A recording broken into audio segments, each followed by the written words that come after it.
요한복음 강의 오늘 49번째 시간입니다. 오늘은 요한복음 19장 1절부터 16절까지 착각이라는 제목입니다. 착각.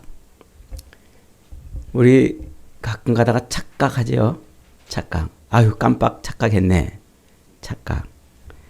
언젠가 제가 이 착각에 관한 충격적인 글을 하나 읽은 적이 있어요. 한 30여 년이 넘었는데도 지금까지 기억을 하고 있는 거 보니까 그 글이 꽤나 저에게 충격적이었던 것 같아요. 오토바이를 즐겨 타는 한 청년이 있었답니다.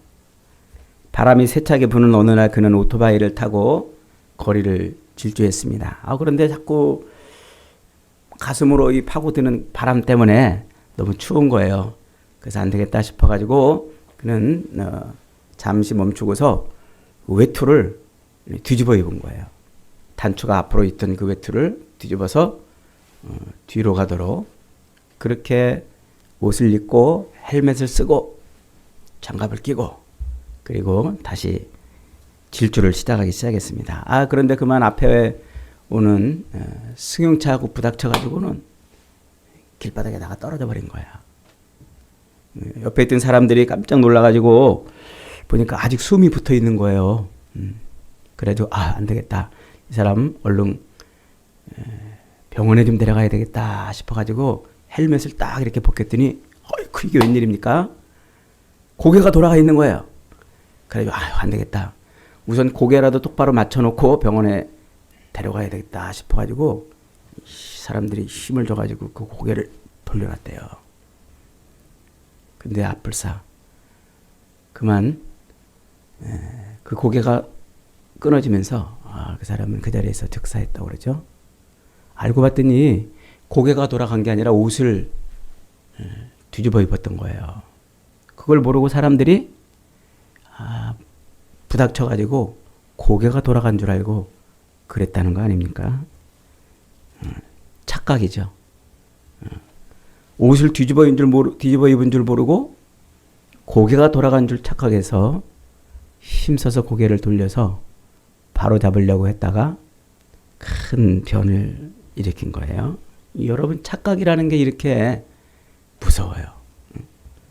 그냥 일상의 에피소드가 있는 그런 착각을 일으킬 수도 있지만 착각 때문에 인생이 망하는 사람들이 얼마나 많아요. 그래서 우리가 흔히 앓고 있는 질병 중에 하나가 바로 착각이다. 이렇게 말할 수가 있어요. 우리 인간이 빠지는 착각 중에 가장 큰 착각이 뭔가? 이렇게 학자들이 연구를 했는데 그 연구한 것들을 도움을 받으면 두 가지로 압축할 수 있다고 합니다. 첫째로는 자유에 대한 착각. 자유. 이 땅에서 우리는 그렇게 살면서 우리 인생이 자유로울 수 있다. 내가 이것만 하면 자유로울 수 있다. 저것만 하면 내가 자유로울 수 있다. 그런 착각에 빠진다고 그러죠. 그래서 자유를 갈망하며 사람들이 애를 쓰는 거예요. 그 중에 하나가 내가 저 사람이랑 헤어지기만 하면 내 인생 자유로울 수 있다. 이래서 이혼을 했는데 그것 때문에 가장 큰 후회를 한다는 거 아닙니까? 그 사람이 자유에 대한 갈망, 그 갈망은 우리의 본성과 같은 것인데 그런데 그 갈망이 아무리 몸부림쳐도 그 결국은 우리 인생에 자유를 가져다 주지 못한다고 그러잖아요. 여러분 자유에 대한 그 느낌을 가장 크게 느끼는 때가 언제입니까? 저는 예전에 처음 바닷가를 가봤을 때 그 쫙 펼쳐져 있는 그 바다를 보면서 야 자유다 이런 느낌을 한번 가져본 적이 있어요. 여러분 그런 느낌을 가져보신 적 있나요? 그렇게 푸르른 바다를 바라보면 누구나 자유를 생각합니다. 그런데 그 바다에 나가려면 한심하지만 우리는 작은 배 안에 갇혀서 지내야 돼요. 그 배를 떠나는 순간 자유를 잃어버리는 것이죠. 그래서 멀리서 내다보는 그 우리에게 정말 자유를 가져다 줄 것 같은 그 바다는 정말 한심하게도 그 작은 배 안에 있을 때 그때 비로소 자유를 누리는 거예요. 그 배를 벗어나는 순간 자유는 사라지지 않습니다. 사라져버립니다. 그래서 그 바다가 가져다주는 거대한 심술, 풍랑이 일고 폭풍이 부는 이제 그런 속에서도 그 배 안에 갇혀 있을 때 비로소 우리는 바다에서 자유를 누릴 수가 있는 것이죠. 이 우리의 영적인 삶도 마찬가지예요. 영적인 삶. 우리가 이렇게 영적인 삶을 사는데 이 영적인 삶은 우리의 육신의 삶 안에 갇혀 있을 때 비로소 영적인 온전한 삶을 살 수가 있다는 것 아닙니까? 그래서 영적인 삶의 출처이신 하나님, 모든 자연 만물보다 우주보다 더 크신 하나님이 우리 인생에 자유를 주시려고 육신으로 오셨어요. 그리고 그 육신 안에 갇혀 있는 우리에게 진리를 할지니 진리가 너희를 자유케 하리라. 이렇게 말씀하시지 않습니까? 그러니까 자유는 우리 육적인 삶을 벗어나서 누릴 수 있는 것이 아니었던 거예요. 한심하게도 넓은 바다에 조그만 배 안에 갇혀 있을 때 바다의 자유를 만끽하듯이 우리 인생의 영혼의 자유는 하나님이 우리에게 주신 이 육신의 삶 속 안에서 누린다는 거예요. 때로 풍랑이 일고 때로 비바람이 불고 때로 파도가 밀어치는 그런 삶 속에서도 그것이 우리를 지키는 그런 좋은 무기라는 것이죠. 그런데 그것을 벗어나면은 우리는 우리 인생의 모든 것을 다 잃어버리는 것 아닙니까? 이 우리 인생의 착각이 바로 여기 있다는 거예요. 두 번째로는 자기 자신에 대한 착각. 자기 자신에 대한 착각이죠. 나폴레옹의 전속 화가로서 신고전주의 대표 화가인 자크루이 다비드라는 화가가 있어요. 이 사람은 아주 그 신고전주의를 대표하는 사실적 그림을 그리는 사람인데 그가 그린 작품 중에 이런 작품이 있어요. 자선품을 받아든 벨라시우스 1781년작인데 이 작품은 아주 웅장한 로마 시대의 그 웅장한 그 건물 앞에 눈이 안 보이는 그러나 로마 장군의 빨간 망토를 입고 있는 한 노인이 그 어린 자기 손주를 품에 안고서 그리고 처참한 모습으로 지나가는 여인에게 손을 벌려서 구걸을 하는 그런 장면이에요. 근데 그 장면을 뒤에서 아주 화려한 로마 장군의 옷을 입고 있는 한 장군이 그 모습을 보고서 두 팔을 올리면서 깜짝 놀라는 그런 장면을 그려놨어요. 그 로마 장교가 깜짝 놀라는 이유는 그 낡아빠진 로마 장군의 망토를 입고 눈이 안 보이는데 비참한 모습으로 손주를 안고서 팔을 벌려 구걸을 하고 있는 그 사람이 자기의 전임 지휘관이었던 거예요. 화려한 명성을 날리고 그랬던 전임 지휘관이 이제 인생의 노년에 늙음하게 아무 소망도 없이 지나가는 여인에게 구걸을 하는 그런 모습을 보고 그는 깜짝 놀랐던 것이죠. 실제로 이 벨리사리우스라는 이 노인은 기원전 6세기에 로마의 유스티아누스 황제를 도와서 로마 영토를 가장 크게 확장시켰던 장군이었어요. 그런데 그렇게 힘있고 능력있게 인생을 살았던 그 사람의 노년이 어떻게 됐다는 거예요? 정말 보잘것없이 지나가는 여인에게 손을 벌리고서 구걸을 해야 할 만큼 보잘것없는 인생이 되었다는 거예요. 작가는 그 그림을 통해서 무엇을 말하고 있는 것일까요? 너도 늙을 때가 온다. 너도 병들 때가 온다. 너도 곧 죽음을 앞두고서 남에게 손을 벌려야 될 때가 온다. 이것을 말해주는 것이죠. 그 사람에게서 일어난 일이 우리에게도 일어난다는 것을 그 그림을 보고 깨달으라는 얘기예요. 똑같이 병들고 똑같이 늙고 똑같이 죽음 앞에 서야 한다는 것이죠. 그래서 우리 인생도 항상 그렇게 다른 사람처럼 똑같이 두려움과 염려와 근심과 불안 속에 살다가 결국 죽을 수밖에 없다는 것을 알아야 되는데 어떻다는 거예요?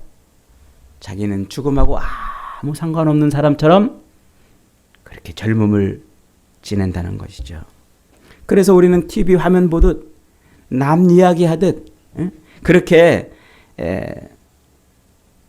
다른 사람에게서 벌어지는 일들이 나에게 일어날 것이라고 전혀 생각을 안 하고 그렇게 산다는 것이죠. 나는 그래도 저렇게 되지는 않을 것이다. 나는 늙지 않을 것이다. 나는 저렇게 남한테 손 벌리며 인생을 마감하진 않을 것이다. 절대 늙지 않고 절대 죽지 않을 것이라는 착각을 하며 산다는 것이에요. 그래서 우리가 장례식장 가보세요. 그 장례식장 영정이 우리에게 뭘 얘기해 줍니까? 어저께까지 나랑 같이 이야기하던 그 사람이 관 속에 누워서 영정사진으로 나를 쳐다보고 있는 것을 볼 때 우리는 뭘 느끼라고요? 나도 그럴 수 있다 하는 것을 알라는 거예요. 근데 장례식장 가가지고 나도 그 죽음이 내 앞에 내 코끝에 죽음이 있다 이렇게 느끼고 오는 사람은 어디 있습니까? 제가 이렇게 장례식장 가서 가만히 봐도 그런 사람 한 번도 못 봤어요. 대부분 다 그냥 아이고 잘 돌아가셨어 호상이야 괜찮아 상주 위로하기 바쁘지 우리도 곧 죽음을 맞이할 때가 있을 것이라는 그 겸허한 마음으로 분상을 하는 사람들은 없어요. 왜요? 나는 안 죽을 것이라는 착각 속에 살기 때문에 그렇죠. 히브리서 9장 17절은 이렇게 말합니다. 한 번 죽는 것은 사람에게 정한 것이요 그 외에는 심판이 있으리라. 현재의 자연의 법칙이나 영적인 법칙 모두가 다 누구에게나 더 공평하다. 누구도 어떤 사람도 예외 없이 죽음 앞에 설 수밖에 없는데 다 자기는 절대 안처럼 착각하며 젊음을 살아간다는 것이죠. 여러분, 인간이 이런 착각에 빠지는 이유가 뭘까요? 자기의 창조주 하나님을 모르기 때문에 그렇다는 거예요. 자기의 창조주 하나님을 모르니까 내가 어디서 왔는지도 몰라요. 내가 이 땅을 왜 살아야 되는지도 몰라요. 내가 이 인생을 끝나면 어디로 가는지도 모르는 거예요. 자기를 지은 창조주를 모르니까 어디서 왔는지도 모르고 왜 지금 내가 이 육신을 살아야 되는지도 모르고 이 육신의 삶이 끝나면 어디로 갈는지도 모르니까 그저 이 땅에서 부어라 마셔라 먹어라 하나라도 더 움켜주고 애를 쓴다는 것 아닙니까? 그래서 이 육신의 삶을 사는 동안 우리는 내가 최고인 줄 알고 내가 제일이고 그렇게 산다는 거예요. 그래서 가지고 있음에도 불구하고 창조주 하나님을 모르니까 착각 속에 산다는 것이죠. 오늘 본문은 우리에게 이 착각 속에 빠져있는 대표적인 사람 누구입니까? 첫째로 유대인들이에요. 유대인들. 오랫동안 메시아를 기다려왔습니다. 고난 중에서 핍박 가운데 압제 가운데서 자기들을 건져줄 메시아 왕을 갈망했습니다. 그래서 이 압제로부터 자신들을 구원해줄 원했던 것이죠. 그런데 정작 하나님께서 그들에게 왕을 보내셨지만 그들은 알아보지 못했습니다. 온 세상을 창조하고 주무르시고 통치하시는 왕 중에 왕이 자기들 곁에 오셨는데 정작 그들은 자기들 곁에 오신 그 왕을 자기들의 왕이 아니라고 배척을 해버렸습니다. 그들이 예수 그리스도를 자신들의 왕으로 알아보지 못한 이유가 뭡니까? 왕에 대한 개념을 착각하고 있었기 때문에 그래요. 왕이 뭐 하는 것인지 그 개념을 착각하고 있었기 때문에 그런 것이죠. 그들은 눈에 보이는 왕, 세상의 권력과 힘으로 이 땅에서 자신들의 삶을 풍요롭고 행복하게 해줄 수 있는 그런 왕을 기대했습니다. 그 옛날 이스라엘 백성들의 사무엘 선지자에게 우리에게도 왕을 주시옵소서 간구했던 것처럼 말이죠. 이스라엘 백성들은 주변 나라들에게 착취당하고 늘 주변 나라들에게 핍박을 받는 이유가 왕이 없기 때문에 그렇다고 생각을 했어요. 또 사무엘의 아들들에게 늘 이 세금으로 착취를 당하는 이유가 왕이 없기 때문에 그런다고 생각을 했어요. 그래서 그는 늙은 사무엘에게 왕을 달라고 끈질기게 요구를 했습니다. 그런데 그렇게 끈질기게 왕을 달라고 요구하고 있는 그들을 향해서 하나님이 뭐라고 말씀을 하십니까? 하나님이 사무엘에게 말하기를 이는 그들이 너를 버림이 아니요 나를 벌려 자기들의 왕이 되지 못하게 하려 함이라. 이스라엘은 하나님을 왕으로 섬기는 백성들이었어요. 하나님은 이스라엘의 왕이 되고 싶으셔서 그들을 애굽에서 건져내시고 그들을 가나안 땅에 심어놓으시고 그들 삶 가운데 함께 하셔서 그들의 삶을 인도해 가셨어요. 그런데 그들은 하나님을 왕으로 모셔드리기보다는 주변 나라들의 왕처럼 자기들을 위해 싸워줄 왕, 자기들의 삶을 편안하고 안정되게 풍요롭게 해줄 그런 왕을 열망했던 것이죠. 세상과 동일한 왕, 세상 사람들이 붙들고 있는 왕, 세상 사람들이 지배를 받고 있는 그 왕에게 자기들도 지배받고 싶었던 거예요.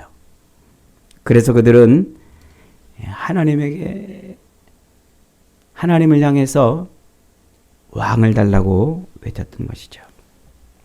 여러분, 수백 년이 흐른 후 지금 십자가 앞에서 그들은 또 이렇게 외칩니다. 우리에게는 가이사 외에는 왕이 없나이다. 여러분, 지금 이 말을 하고 있는 사람들이 누굽니까? 그들은 바리새인 중에 바리새인이고 대제사장들이고 율법사고 유대인들이고 하나님을 수천 년 동안 섬겨오던 사람들 아닙니까?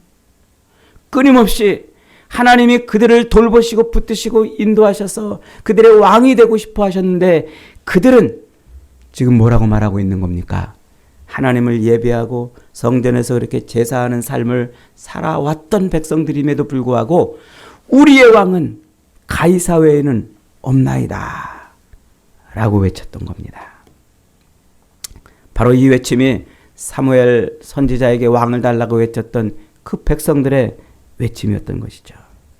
그들은 지금 하나님께서 자신들의 왕이 되기를 거부하고 있는 겁니다. 아니, 하나님을 자신들의 왕으로 받아들이기보다는 세상 사람들이 통치받는 그 왕을 자신들의 왕으로 삼고 싶어 했던 겁니다. 왜 그럴까요?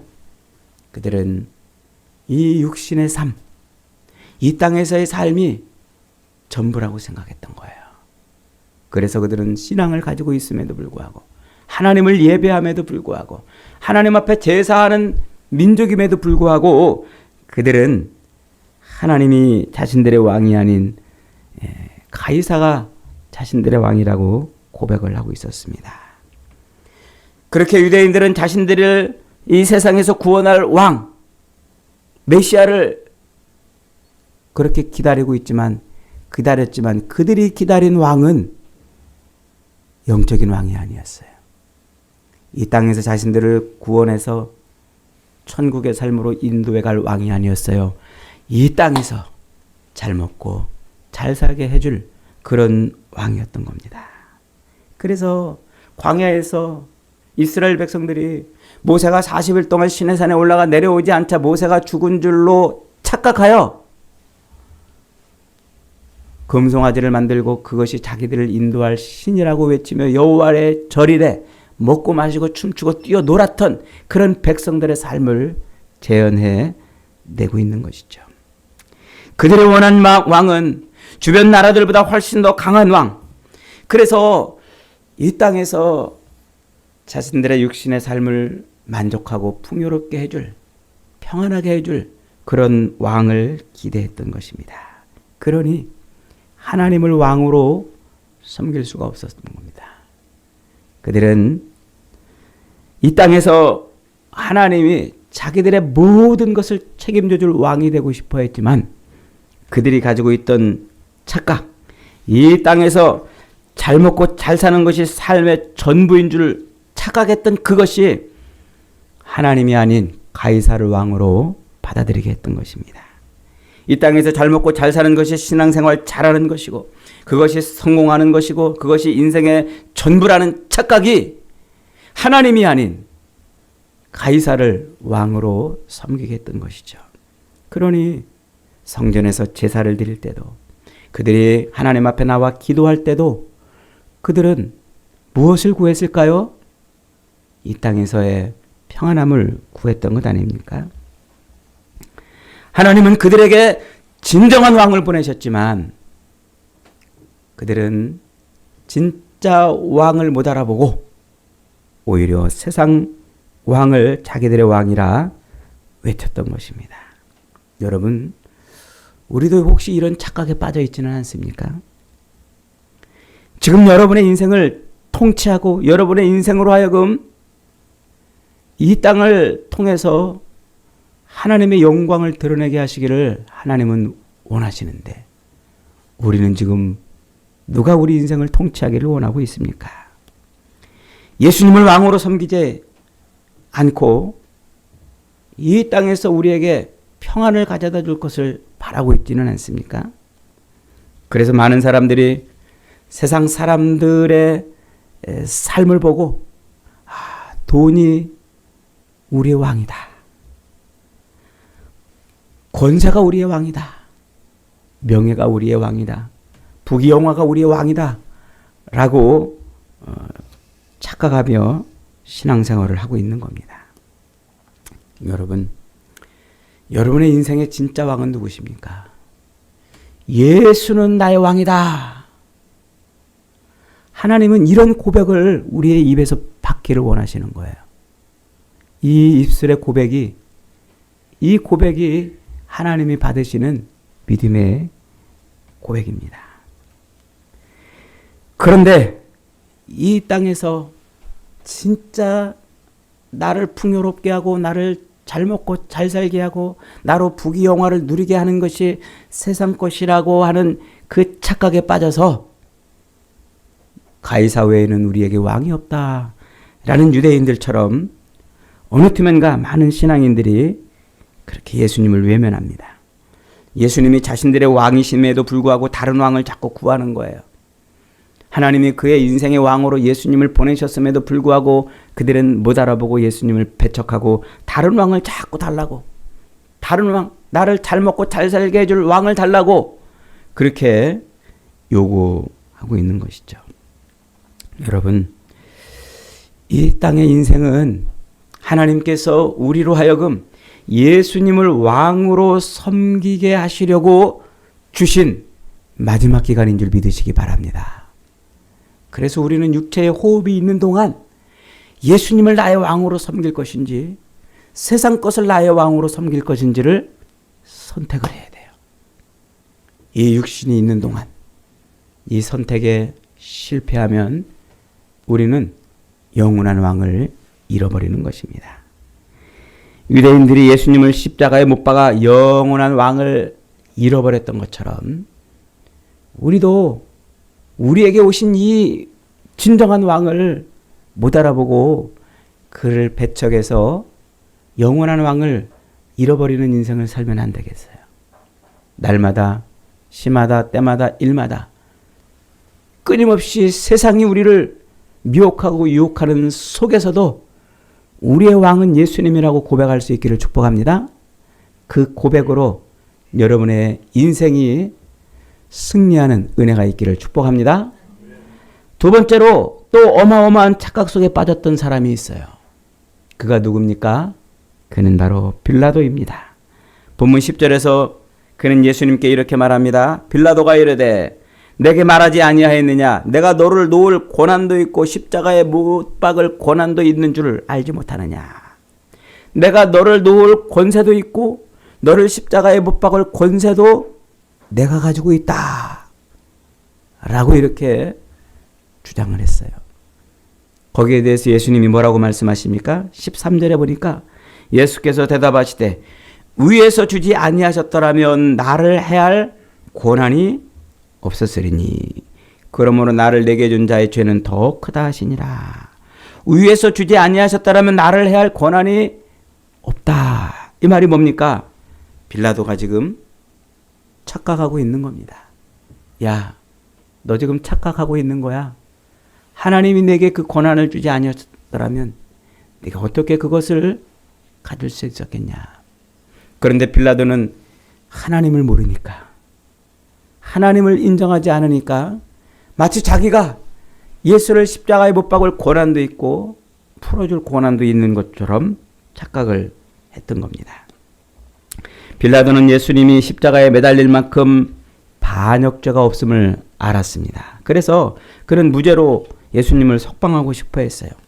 더욱이 자기 아내도 자기에게 그를 풀어주라고 몇 번 권면을 했습니다. 그래서 그는 여러 가지 이런 증상들을 보면서 예수를 놓아주고 싶어 했어요. 예수의 체포 및 처형에 관한 티베리우스 황제에게 보내는 빌라도의 보고서라는 글이 있어요. 그 기록에 보니까 그의 아내가 그에게 아주 강력하게 예수를 놓아주라고 그렇게 권했다고 합니다. 그러니까 빌라도는 그 아내의 권을 받아서 놓아주려고 애를 썼었습니다. 그러나 일이 빌라도의 예상과는 달리 꼬여만 갔어요. 재판하는 자리에 모인 군중들의 분위기가 빌라도의 예상과는 달리 매우 험악했고 예수님을 십자가에 처형하지 않으면 금방이라도 밀란이 일어날 것처럼 보였습니다. 겁이 난 빌라도는 자기의 양심과 아내의 경고에도 불구하고 결국 예수님을 사형에 내어 줘버렸습니다. 이때 빌라도는 자기 속에서 아우성치는 그 양심의 소리를 견디지를 못하면서 끝내 자기의 죄의식을 없애는 한 가지 의식을 택합니다. 예수를 도와주는 것을 택하지 않고 자기 안에 있는 죄의식을 없애는 의식을 택해요. 그게 뭡니까? 세숫대에 물을 받아다가 손을 씻는 것이었습니다. 그리고 손을 씻으면서 이렇게 외쳤습니다. 난 이 예수의 죽음과 아무 상관없다. 이 죄는 너희들이 다 책임져라. 그러자 이스라엘의 무리들이 합창하듯 소리를 쳤습니다. 이 예수의 피를 우리와 우리 후손들에게 돌려라. 겁도 없는 말이지요. 무식하면 용감하다고 그때 그 무리들은 하나님의 아들을 잡아 죽인 책임을 지금 자기들과 자기들 후손들이 대대로 그렇게 당하고 있는 겁니다. 그 책임을 이스라엘은 역사 속에서 지금 겪고 있는 것이죠. 빌라도는 간단하지만 그렇게 손을 씻는 예식을 통해서 자기의 죄를 남에게 전가시켰습니다. 손을 씻듯 자기의 죄와 죄의식도 사라져 주기를 바란 것이지요. 그러나 그것도 큰 착각이었습니다. 아니, 착각 중에 진짜 착각이었습니다. 여러분, 세숫대에 물을 받아서 손을 씻으면서 나는 이 예수를 죽인 죄가 없다고 말했던 그 빌라도의 소원이 이루어졌을까요? 도리어 그의 죄는 주홍글씨처럼 영원히 박제돼 버렸습니다.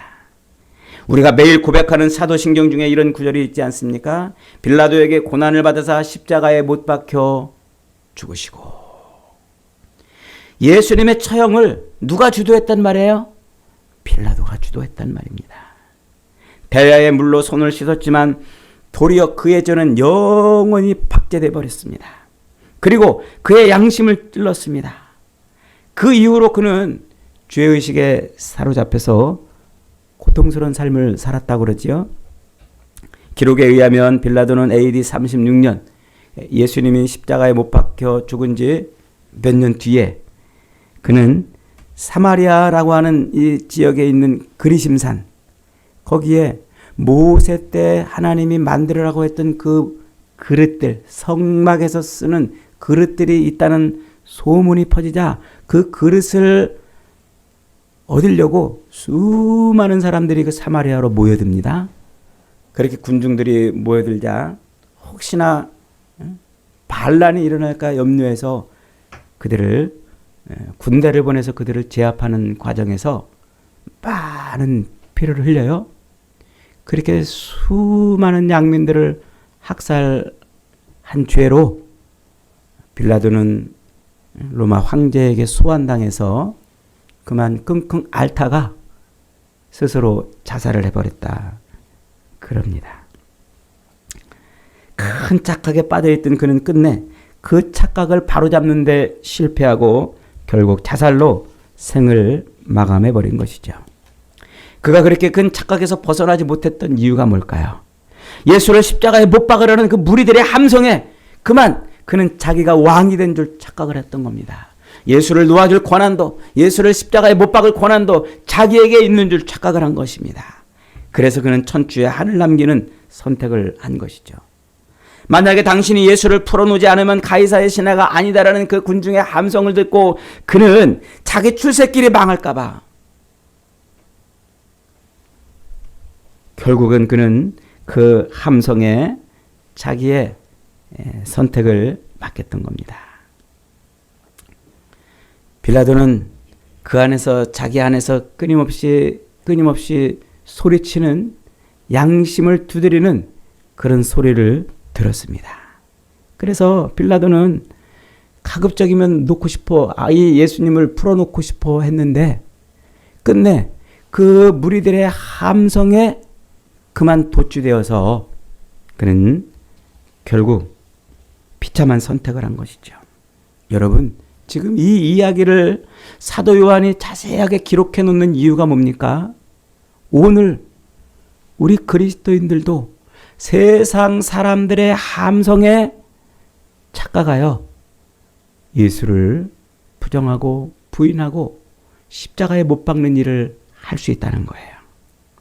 세상의 함성에 착각하여 그래서 그 세상 사람들의 함성에 끌려서 예수를 부인하는 길로 갈 수 있다는 거예요. 세상의 함성은 돈이 있어야 행복하다고 말합니다. 세상의 무리들은 이 땅에서 자기 인생이 가장 중요하다고 말합니다. 세상의 수많은 함성들은 땅에서 잘 먹고 잘 사는 것이 최고라고 그러고 부귀영화를 얻는 것이 우리 인생의 전부라고 외칩니다. 그 세상 사람들의 함성에 자기 마음을 빼앗겨버리면 예수를 잃어버리는 거예요. 예수를 선택할 수 없는 거예요. 자기 양심은 예수를 선택하라고 그렇게 방망이질을 해도 세상 사람들의 함성에 귀를 뺏기고 마음을 빼앗기면 예수를 내동댕이 치게 되는 것이죠. 여러분, 세상은 집요하게 우리에게 외칩니다. 돈이 있어야 행복하다고, 권세가 있어야 행복하다고, 이 땅에서 부귀영화를 얻는 것이 전부라고 그렇게 외칩니다. 그러나 성경은 우리에게 집요하게 외칩니다. 이 짧은 인생 기간 동안에 예수를 왕으로 맞아들이지 못하면 그의 인생은 망하는 인생이라고 말이죠. 돈이 우리를 행복하게 하는 것이 아니라고, 세상에서 부귀영화를 얻는 것이 우리 인생의 전부가 아니라고 성경은 그렇게 집요하게 우리에게 외치고 있습니다. 여러분의 귀에는 지금 어떤 함성이 들립니까? 세상 사람들의 함성이 들립니까? 아니면 성경의 외침이 들리고 있습니까? 세상 사람들의 함성 소리가 너무나 크게 들리면 우리는 예배당에 앉아서도 예수를 배척하는 사람이 되는 거예요. 세상 사람들의 그 목소리에 귀를 빼앗기고 마음을 빼앗기면 우리는 예배를 드리는 가운데에서도 예수가 아닌 바라바를 달라고 외치는 사람이 되는 겁니다. 여러분, 예수님도 이런 착각 속에 빠져있는 사람의 예를 들어서 우리에게 경고하지 않았습니까? 한 부자가 있었습니다. 그는 밭에 소출이 풍성했습니다. 쌓아둘 창고가 부족했습니다. 그래서 그는 창고를 더 크게 지었습니다. 그리고는 그 모든 곡식을 창고 안에 막 점점 더 쌓아놨습니다. 그리고 이렇게 외쳤습니다. 내 영혼아, 여러 해 쓸 곡식을 많이 쌓아두었으니 평안히 쉬고 먹고 마시고 즐거워하자. 그렇게 노래를 불렀습니다. 그러자 그 부자를 향해서 하나님이 이렇게 말씀하십니다. 어리석은 자야, 오늘 밤에 네 영혼을 도로 찾으리니 그러면 네가 쌓아둔 것이 무엇이 되겠느냐. 여러분, 오늘날 우리는 왜 이런 착각을 합니까? 하나님이 우리에게 보내신 왕, 그 왕을 제대로 못 보기 때문에 그래요. 우리가 바라고 소망하는 왕은 이 땅의 문제를 해결해 줄 그런 왕이라고 기대를 하고 있기 때문에 그런 거예요. 그래서 진짜 우리 인생의 진짜 왕, 내 인생의 영혼의 문제까지 해결해 주시는 진짜 왕이 왔는데도 불구하고 그 왕을 내동댕이 치고 가이사가 우리의 왕이라고 외치는 것이죠. 여러분, 우리가 신앙생활하면 이런 착각을 안 할까요? 놀랍게도 그의 인생 가운데 예수가 함께해도 이런 착각을 할 수 있다고 성경은 우리에게 가르쳐 줍니다. 누가복음 2장에 가면은요, 예수님이 12살 되시던 해에 예수님이 부모님과 함께 예루살렘 성전을 방문했습니다. 그런데 그 성전 제사를 다 마치고 집으로 돌아가는 길에 요셉과 마리아는 예수님을 잃어버려요. 예수님이 다른 사람들 무리에 섞여서 고향으로 돌아가는 줄 착각했던 거예요. 그래서 그들은 하루길이나 떠나서 예수님을 찾으러 떠났다 그럽니다. 여러분, 이게 가능한 일일까요? 아무리 사람이 많아도 그렇지, 아무리 착각을 해도 그렇지, 어린 자식이 자기 품 안에 없는데 다른 사람을 따라서 고향으로 갔다고 착각할 수 있느냐 말이에요. 쉽게 납득이 되지 않았지만 예수님의 부모들은 그렇게 행했습니다. 늘 예수님이 옆에 계셨으니까 그날도 의당 그렇게 옆에 있으리라고 착각했던 것이죠. 여러분, 오늘날 우리는 어떻습니까? 주일 예배를 잘 드리니까 내가 예수님과 동행하고 있을 거라고 착각하고 있지 않습니까? 가끔씩 성경을 잘 읽으니까 내가 정말 주님과 동행하고 있다고 착각하고 있지는 않습니까? 예배를 드리고 헌금을 하고 성경을 읽고 기도를 하니까 예수님이 나의 왕이라는 착각을 혹시 우리는 하고 있지는 않습니까? 안타깝게도 어쩌면 우리는 예수님의 부모처럼 착각을 하고 매일 성전에서 제사를 드리고 율법을 1.1학이라도 어기지 않으려고 몸부림쳤던 바리새인들처럼 착각할 수도 있는 거예요. 군중들의 함성에 도취돼가지고 자기가 모든 것을 결정할 수 있는 그런 사람인 줄 착각했던 빌라도처럼 우리도 그렇게 착각을 할 수가 있다는 거예요. 요셉과 마리아는 다행히도 하루 만에 예수님을 다시 잃어버렸던 예수님을 다시 찾았습니다마는 오늘날 예수를 믿는다고 고백하는 사람들이 자기가 예수를 잃어버렸다는 이 사실을 깨닫지 못하면은 그는 도무지 예수를 만날 기회가 없다는 것을 깨달아야만 합니다.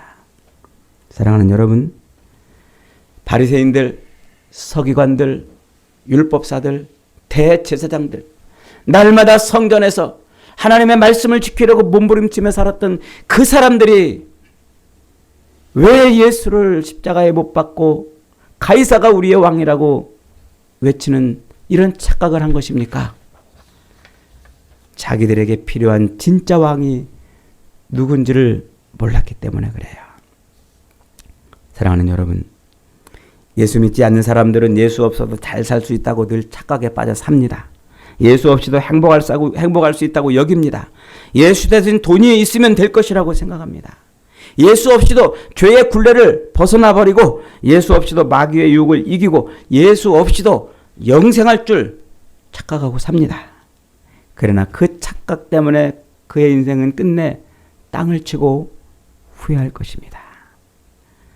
우리 성도들도 이런 착각에 빠질 수 있다는 사실을 잊어버리지 말라고 사도 요한은 오늘 본문에서 자세하게 설명을 하고 있는 것입니다.